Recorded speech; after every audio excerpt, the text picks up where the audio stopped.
How's the royal family? I pray that everyone is doing well. Well, we all now know what the Austin bomber looks like, and I have a news conference that I want to show the royal family. I'm just going to jump right into it. Ain't no need to just be running my mouth because I know what y'all want to watch. I want to watch it too as well.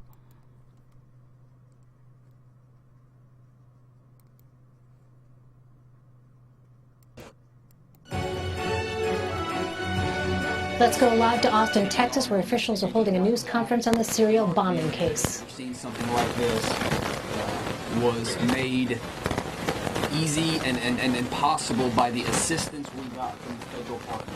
That's not coming from me, family. That's on their end. The ATF and the FBI in this community with over 500 agents that were focused on bringing peace back to our community.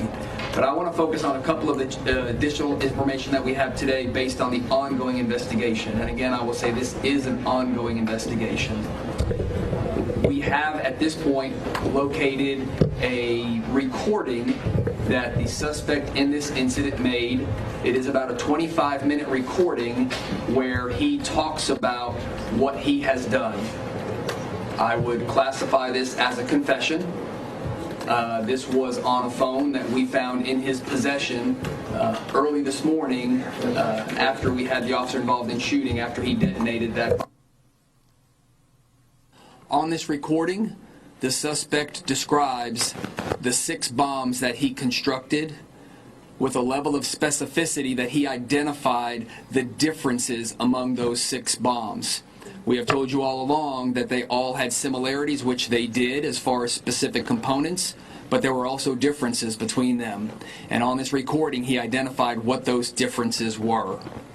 I know everybody is interested in a motive and understanding why, and we are never going to be able to put a ration behind these acts. But what I can tell you, having listened to that recording, he does not at all mention anything about terrorism, nor does he mention anything about hate. But instead, it is the outcry of a very challenged young man talking about challenges in his personal life that led him to this point.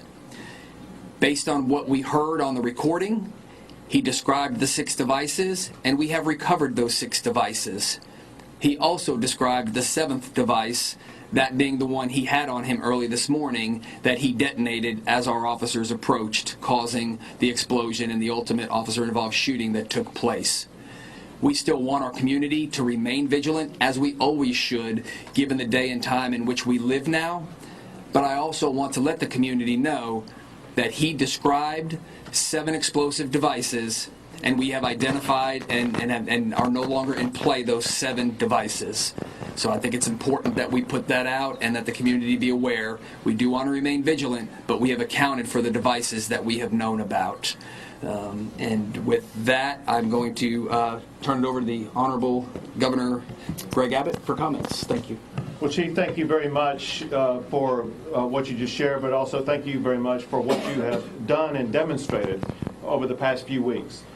You know, there's a phrase that is used sometimes very casually that sometimes turns out to be very poignant. And that is, sometimes people refer to their local police officers as the finest, such as Austin's finest, when they're talking about the Austin police officers. This is demonstrative of why people say that.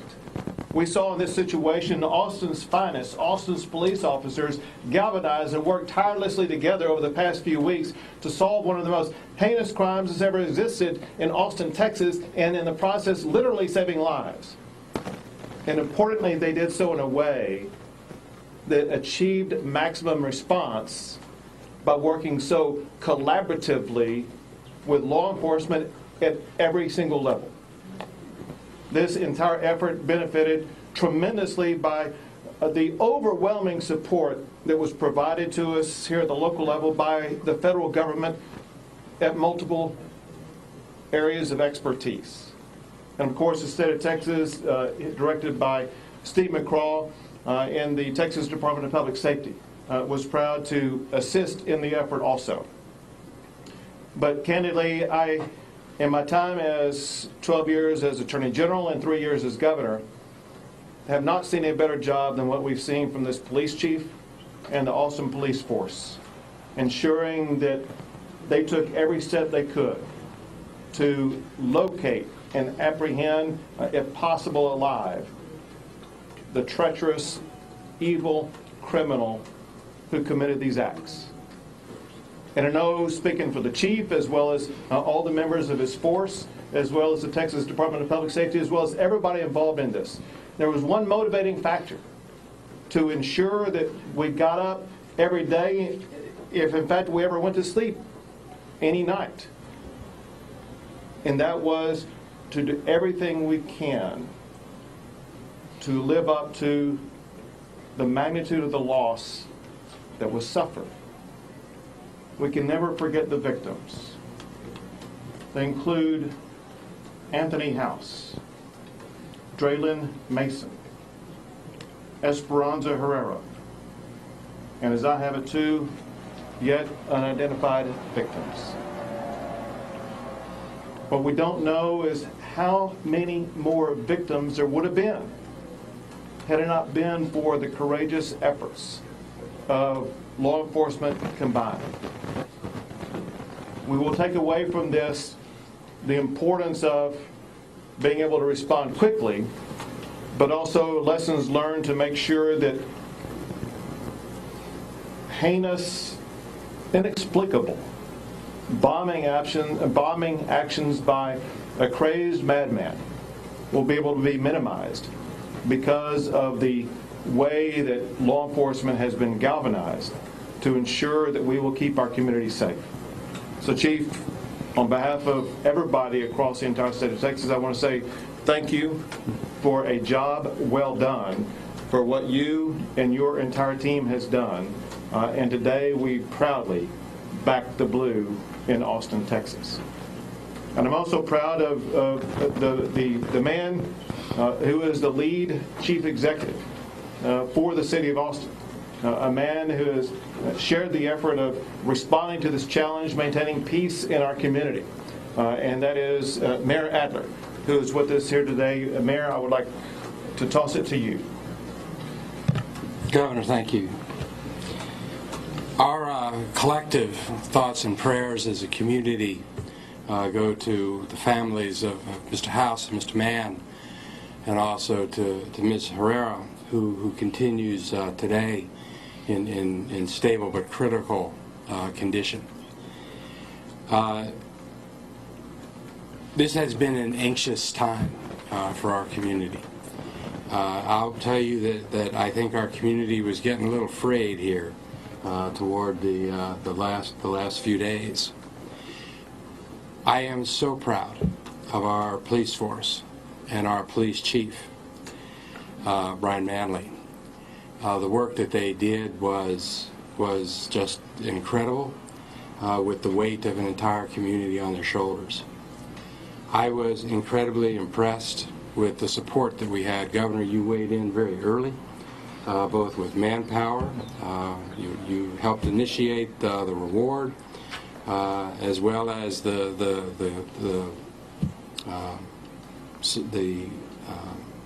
funding that you gave us for the technology. It is something real impressive to see over 500 federal agents come to our community. I was impressed with the determination and the focus of the collective force and the way that they were able to work across jurisdiction in order to be able to deliver the outcome. And quite frankly, it was only watching the collective forces working together that gave us the confidence to be able to tell our community that if we pulled together and did our part, that this was going to be solved, and it was going to be solved quickly. And to our community, I want to say thank you as well. I think that we can be proud of what we did. When you're in these kind of instances, it's easy to find yourself feeling a little bit helpless, but we were not helpless as a community. Our law enforcement professionals asked us to be their eyes and their ears, and they asked us to get each other's back, which is what we did. It is important for us to be able to see around us the things that were suspicious and to be able to identify them. And as the facts come out in the upcoming time, I think the community is going to see that people identifying things that were suspicious helped us to be able to resolve this. So I'm proud of a community that stepped forward.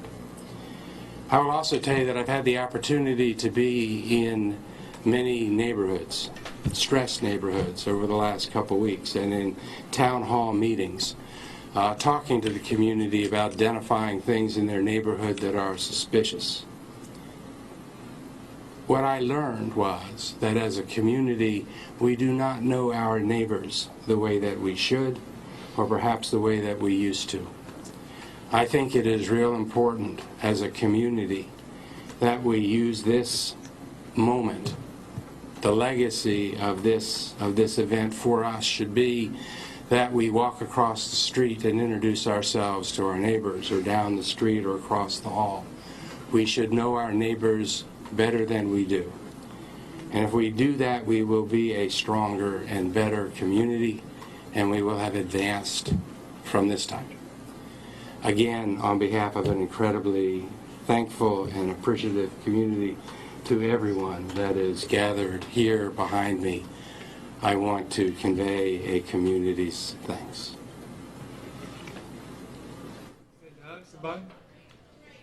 All right, we've been listening to officials there in Austin, Texas, Hi, everybody. My name is John speak about the latest regarding the investigation there. That was the mayor. We heard earlier from the governor of Texas as well, Greg Abbott.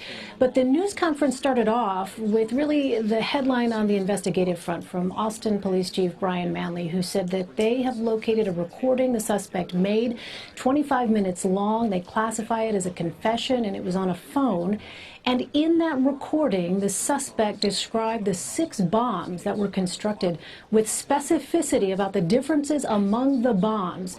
The police chief also went on to say that the suspect did not mention anything about terrorism or hate. Instead, the chief said this was the outcry of a troubled man.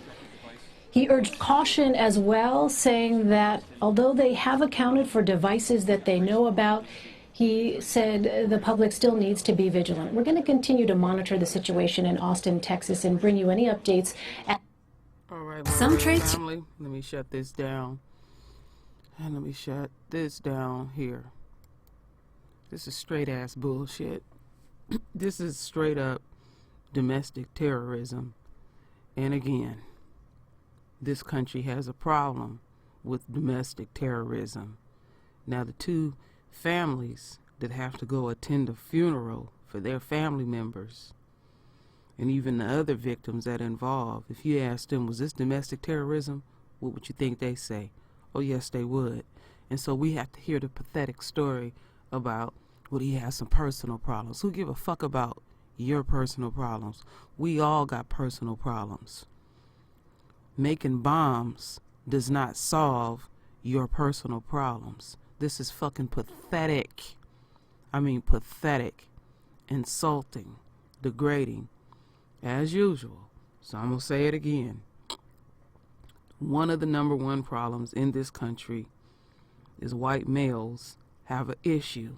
You say no to them, or they feel some kind of way, or they feel like they deserve whatever they deserve.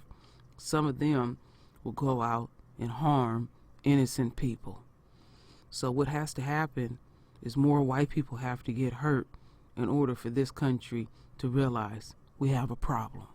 That's what it is at the end of the day. So anyway, my royal family, render your voice with your beautiful divine words. And as always, my royal family, I thank you for your love. I thank you for your support. And with that said, Ashe, what a damn shame.